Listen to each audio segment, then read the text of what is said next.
HooHooHooRobin. Talking to Kevin Pollock today. Caroline's tonight through Sunday, 212-757-4100. KevinPollock'sChatShow.com. And then TalkinWalkin.com coming to your computer soon. And the iTunes. I think we're going to launch Saturday a new comedy podcast called Talkin Walkin. I just started downloading podcasts, and I'm going to download a few of yours today. I just started. I avoided all that because I'm thinking, wait, sure. This is radio. Yeah. That's what we do. Yeah. Why am I going to listen to other people's radio shows? Everyone's killing themselves to get into radio because they can call it a podcast. Andy Warhol was very close. Right. When he said everyone would be famous for 15 minutes, everyone will have their own podcast for 15 weeks. And for some reason, if you tell people you're in radio, they'd like, ugh, you're barely in entertainment. But if you say I'm podcasting, yeah, it's the same fucking thing. That's so cutting edge. Right. You guys must be so fucking fed up with the podcast shit. Well, here's what really kills us: the 1 hour a week as opposed to 20 hours a week for 20 fucking years. Yeah. You know? No one paid their dues. I mean, we've all been in the trenches doing something else. Now we're going to dabble. That would make me crazy if I was sitting in your chair. And all these guys that, do our shows, they're now competing with us. Because now our listeners are now downloading their podcasts instead of listening to Ron and Fez or Opie and Anthony. I'm like, I think it's like when, fucking Norman Mailer had to watch,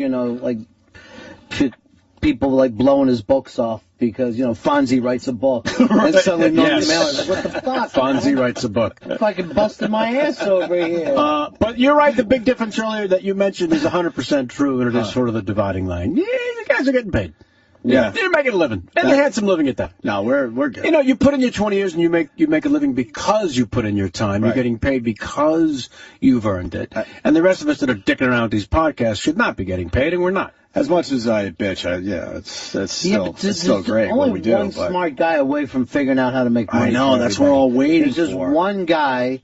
Because believe me, everybody in radio would walk away in a fucking heartbeat. Well, if this guy came up with how to do it. Right. There's a new system now where they're tracking city by city the downloads. Mm-hmm. So I think that's where the difference starts. You start Where's to your see big city, Kevin? Actual numbers. Well, I'm brand new to this new system, so I'll report back to you hopefully soon how this is working. But they'll tell you.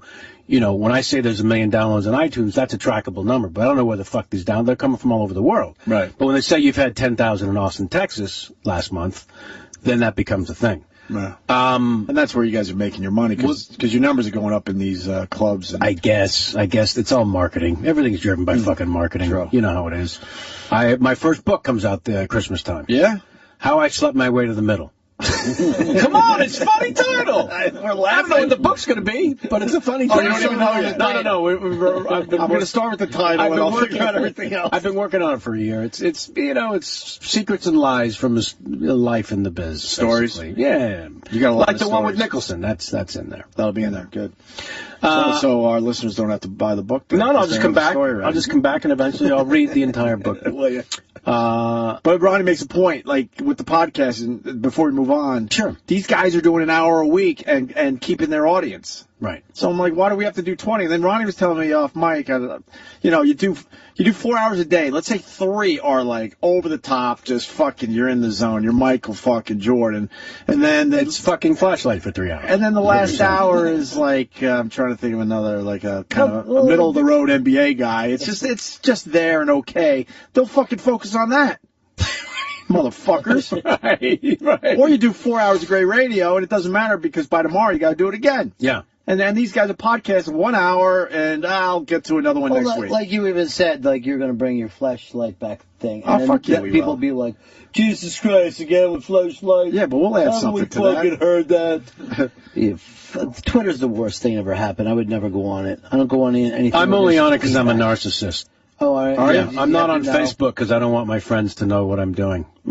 My friends are idiots. Fuck them. You get a fan page, though. There's a fan page, yeah. There's a fan page on Facebook. The wonderful Elaine Ewing, give her a shout-out. She runs that. Yeah. Yeah, and, it's a plugging marketing machine. Again, I'm on Twitter because, same with you, I spend most of the time retweeting funny people, to be honest with you, and then I'll plug some shit.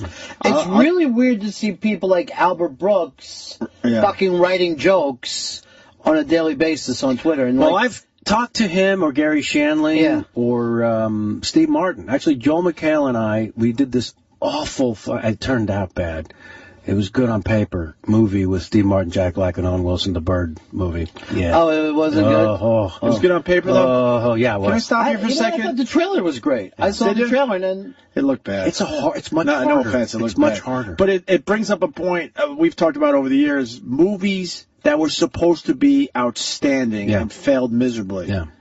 Like, you guys know when you look at these scripts, like, oh, this is a no-brainer. This is going to work. What happens? I hate to be trite about it, but comedy is timing.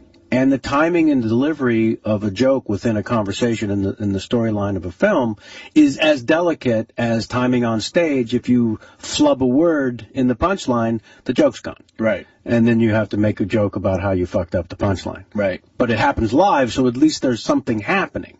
In a film, when you get to editing, that same delicate moment by moment that you have the audience, and then, you made a left turn, you should have made it right. Right. It's so much more fucking hard than you have any idea how to edit a funny moment. Are you on the person's face who receives the funny to see their reaction? Is that why it's funny? Or on your person's face who's making the funny, and then we don't know what the other person thought? Yeah. It's really, I'm telling you, it's that simple. You really got to pick the editor more than anything else. You're like, I need a really good editor on this. The director and the editor both have to have genius timing of comedy to pull off comedic moments in film. I really, really feel so. What about this, too? Because like you said, it's all about timing. When you have to do a funny line over and over again, do a lot of takes, does that Guess what? It gets less funny. It does, right? Yes. So now you have to be a really good actor to go, wait, I laughed genuinely the first time, but now we're 10 takes in. Now I got to go back and make believe it's still funny. Yeah, some people get better take after take because they find new juice, new angles, new ways to work it. Whole Nine Yards is brought up to me a lot as a fun film that I did with Matthew Perry and Bruce Willis. Because Matthew had been doing Friends for years and years, and they have a process of when you work on a sitcom called Beat the Joke, when the writers will write jokes and in front of the audience, someone will keep trying to come up with a better joke. So they get in that mentality of beat the joke. And on the set of that, almost every line that's quoted back to me by fans on the street from Whole Nine Yards will be a joke that literally Matthew Perry said right before, as the camera, the guy says, roll sound. Matthew will say don't belong. What? Just say don't belong. And then this is quoted back to me for the rest of my life. When you say don't belong, and he says what? And you go, don't belong.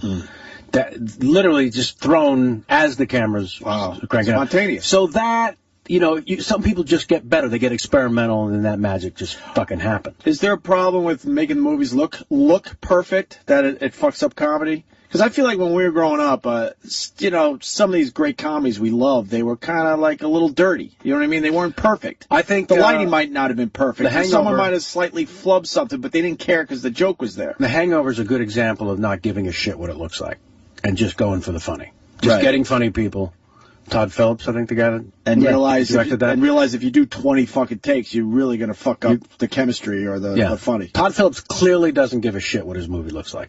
Yeah, I think that's I don't want to important. slap his DP in the face. No, but I think that's... but he just goes for the funny. That's a compliment. Right. Because you see some of these comedies, they're so polished that it's like, what happened to the spontaneity of the humor of the comedy? Isn't it weird how many times, a dramatic movie will almost be funnier than a lot of comedies? You know what I mean? Like Goodfellas or Glengarry Glen. You'll just laugh at those movies more.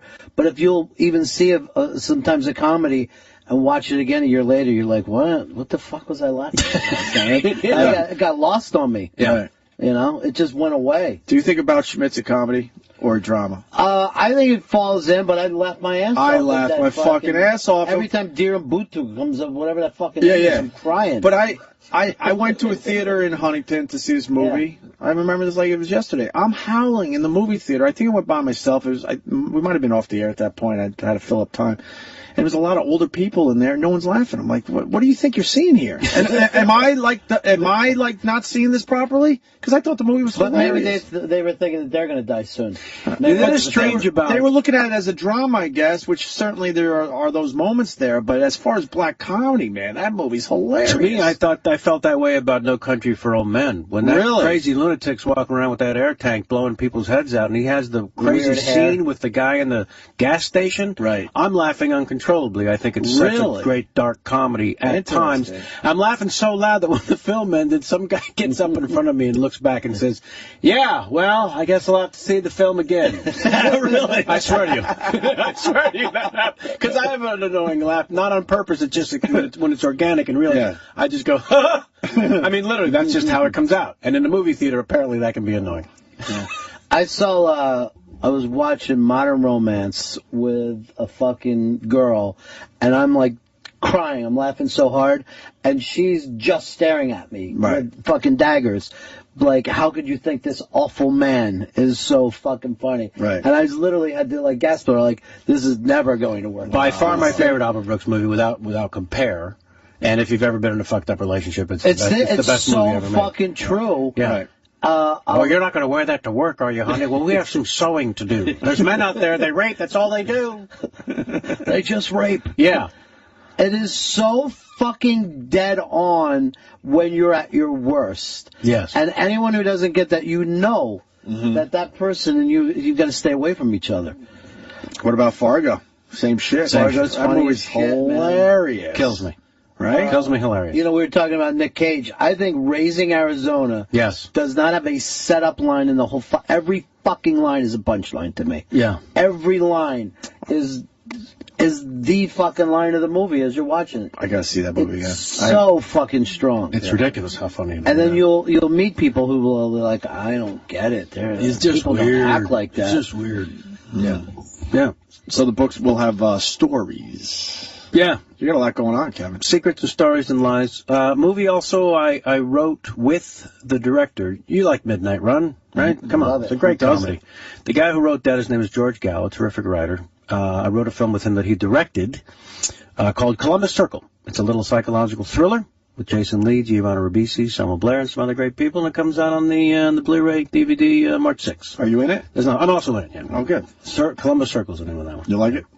Yeah, I thought it came out, it's kind of a Hitchcock kind of thing. Yeah. So, you know what? It's like irons in the fire. Right. You know, I made the foolish mistake of being a stand-up comedian who had fantasies of being a dramatic actor, and suddenly that worked, and then shit on my stand-up career. I realized I had to keep out a lot of balls and plates in the air. I was going to say this after the show, but I'm going to say it on air. Like, I blew off Kevin Polak doing our show forever.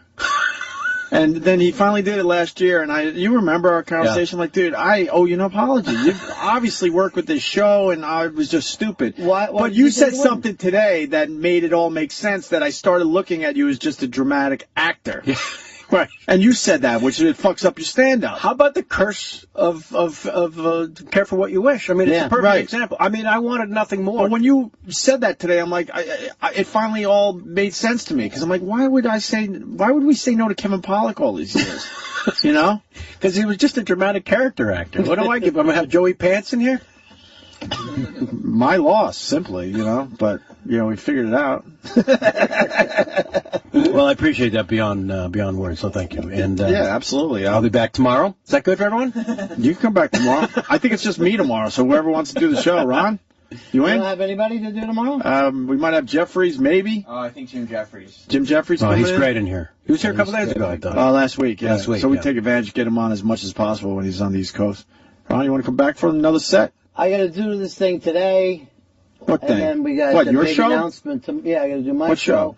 And I got a big announcement. How about you do, you have to do tomorrow's show. You got a big announcement tomorrow. Yeah. With Rio and Fez. Not good. Not good? No, not good.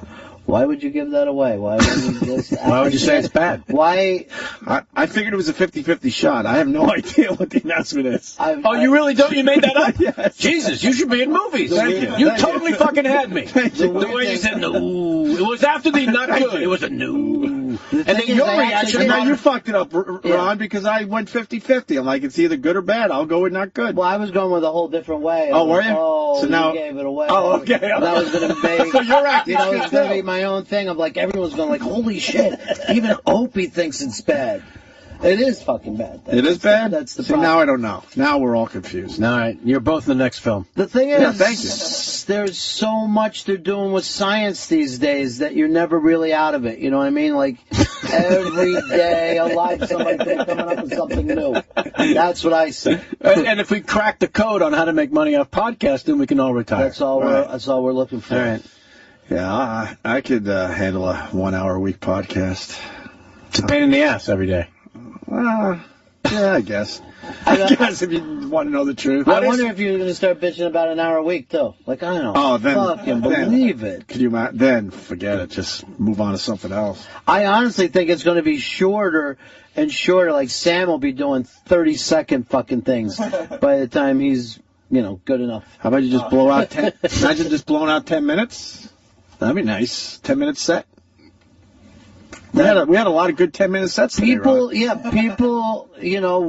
just think if there's a YouTube video sometimes, if it says 5 minutes, you're like, I don't have 5 minutes for you, dude. I know when I first launched the fucking chat show online, the computer geniuses, the internet gods were saying, no, not more time. You don't want to do more time on the internet. You want to do less. Yeah. You want it to be viral. I said, nah, it's not going to be viral.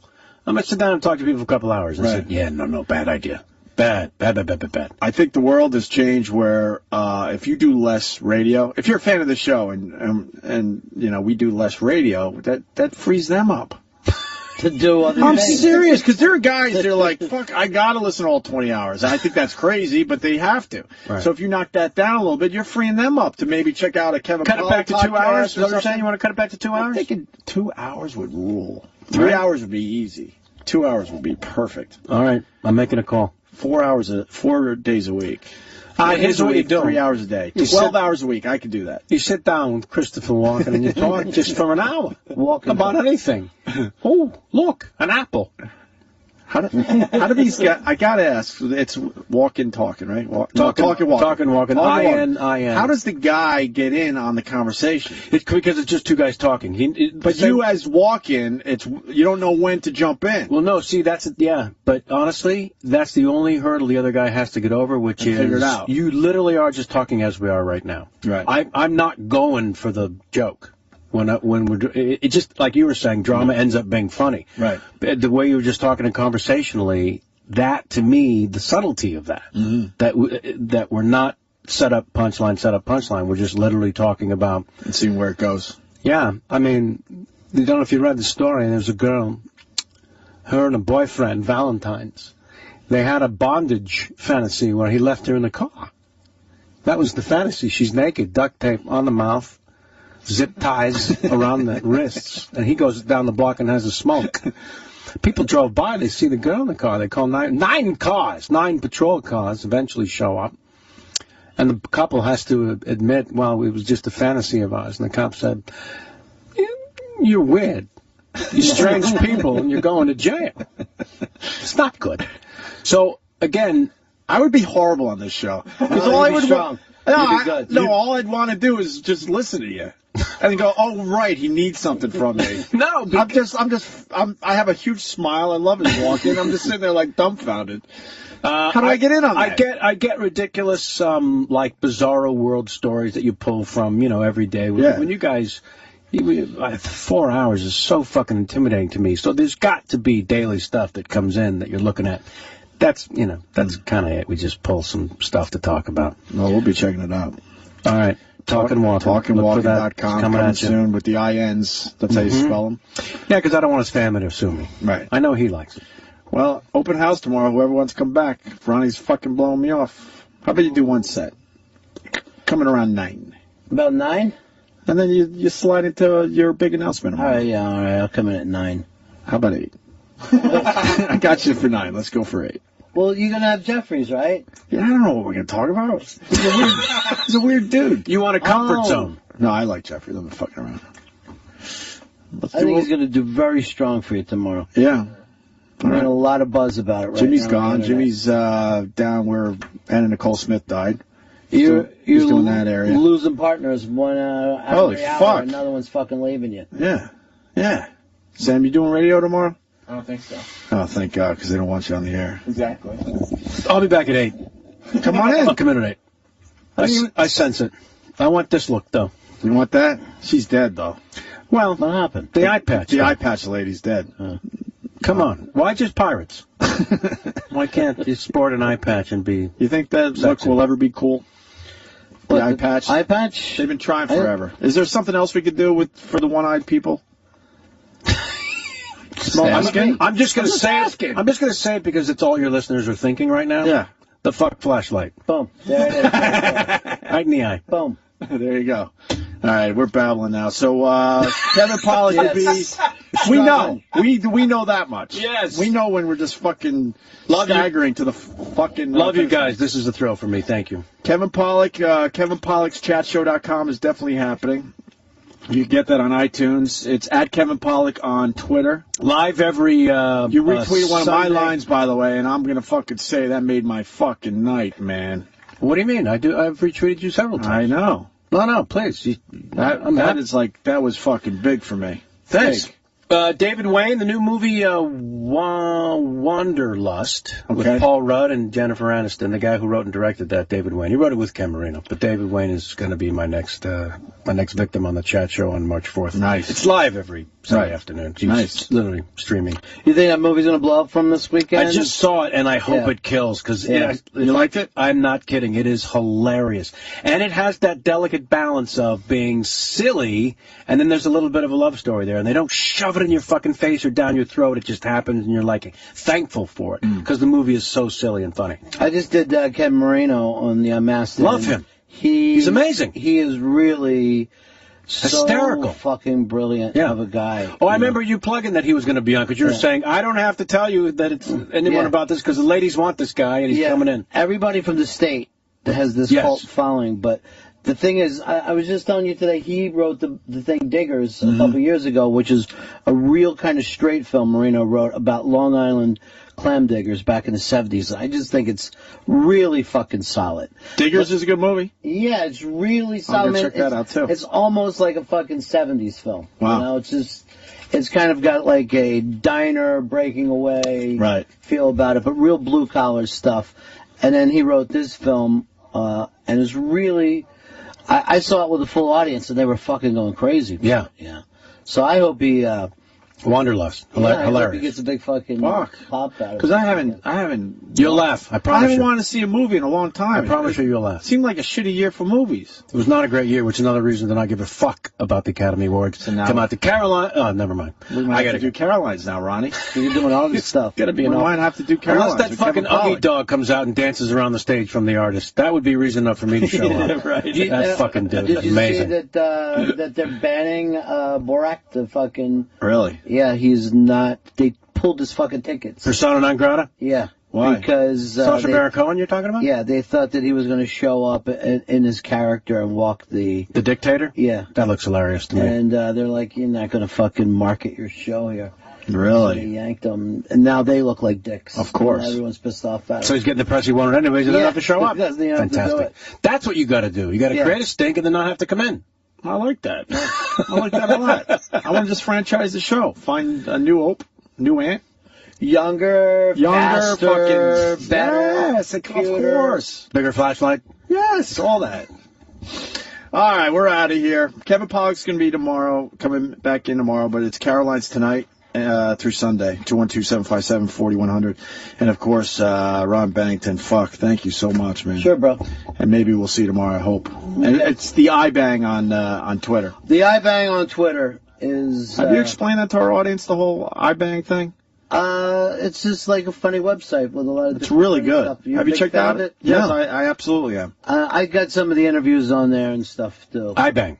The iBang, yeah. The iBang. It's unique. It's different. Is that like the Terror Bang? Because that I hear about. That is it. That's the Interrobang. But when I'm with Opie, I have to really break it down to what it would be. I Twitter say the iBank, so they go to Twitter, and then all the links are on that Twitter. That's why. Oh, see? That's not bad. Why didn't you go with the Interbank for the fucking Twitter account? See, he can't. It's Interrobang. Oh, Interbank. And then he Interbangs. They didn't hire him out of Harvard. Get on his balls. So, but the only way that he will... The iBang on Twitter. Yeah, the only way that he'll go to it is if a tweet happens, Sure. and you'll see it. Yes. And go over. But that's how we all are. We're lazy. So tweet more links. All right, I'll tweet constantly. Please do. I got to meet Fez now. He's You're here. going to meet Fez. I'm excited. And then I'm excited. He's going to line up the Unmasked for you, too, because he produces the Unmasked show. Okay. And then the big announcement. But it was tomorrow. really great hanging out with you today. Real too, man. pleasure. And thanks for not tanking on me that day on the air because I was driving the car listening. I would never let you down, dude. Thank you. You didn't. Big That was fan. awesome. Well, I'm going to go fuck your mother and then have a snack. There you go. All right, guys. We'll see you tomorrow. All right.